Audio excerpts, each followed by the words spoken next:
मध्य प्रदेश में साल के अंत में विधानसभा चुनाव है और जहां विधानसभा चुनाव को लेकर चर्चा इस बात की है कि पिछली बार तो कांग्रेस पार्टी भी लगभग बहुमत तो नहीं पाई थी, कुछ गठबंधन के साथ उनकी सरकार बनी थी, लेकिन कांग्रेस के पास जनादेश ज्यादा था।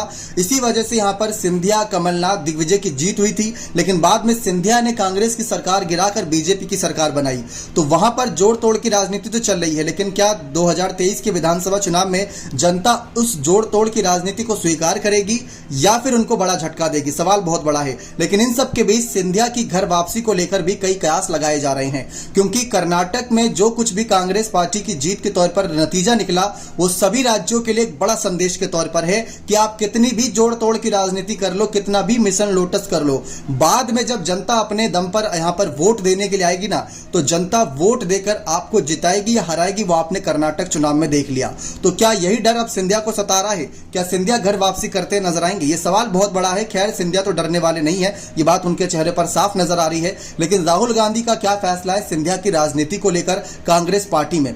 दरअसल राहुल गांधी ने भारत जोड़ो यात्रा के दौरान मध्य प्रदेश में उनसे सिंधिया से जुड़े कई सवाल पूछे गए, तो राहुल गांधी ने साफ कहा था कि जो बिक चुके हैं अब उन पर हमें भरोसा नहीं, क्योंकि जिनमें हिम्मत भारतीय जनता पार्टी से लड़ने की नहीं थी ना, वो कांग्रेस पार्टी नहीं बल्कि तमाम विपक्षी दलों की पार्टी छोड़कर बीजेपी में जा मिले।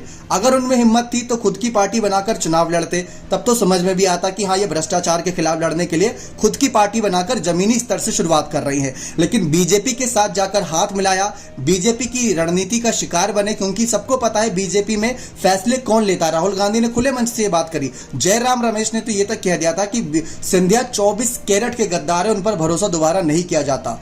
ये बात साफ कर रखी कांग्रेस पार्टी ने कि सिंधिया को दोबारा भरोसा नहीं जताएगी और वापसी नहीं लेगी। लेकिन एक बार को यहां पर जिस तरीके से बड़े नेताओं की वापसी होती नजर आई थी, जैसे हमने गुलाम नबी आजाद के साथ गए कई सारे नेताओं की वापसी कांग्रेस पार्टी में दोबारा देखी थी, तो कांग्रेस के लिए कहने वाली, सुनने वाली बातें बहुत सारी हो सकती हैं। हो सकता है कि सिंधिया को वापसी कराते नजर आए, लेकिन क्या सिंधिया वापसी करना चाहते हैं? कर्नाटक चुनाव के नतीजों ने राजस्थान, मध्य प्रदेश, छत्तीसगढ़ की राजस्थान और साथ ही तमाम बड़े राज्यों की सियासी सत्ता को हिलाकर रख दिया है। और इसी वजह से अब यहां पर सिंधिया को लेकर सवाल है कि सिंधिया के सामने चुनौती है कि सब ये कह रहे थे कि सिंधिया की वजह से मध्य प्रदेश में कांग्रेस जीती थी। अगर सिंधिया की वजह से जीती थी तो सिंधिया को बीजेपी को भी जिताना होगा, वरना तो सिंधिया की बहुत बदनामी होने वाली है, ये बात साफ है। लेकिन आपकी क्या राय है? क्या सिंधिया को कांग्रेस में वापसी करनी चाहिए या नहीं? अपनी राय कमेंट सेक्शन में जरूर रखिएगा। बहुत बहुत धन्यवाद।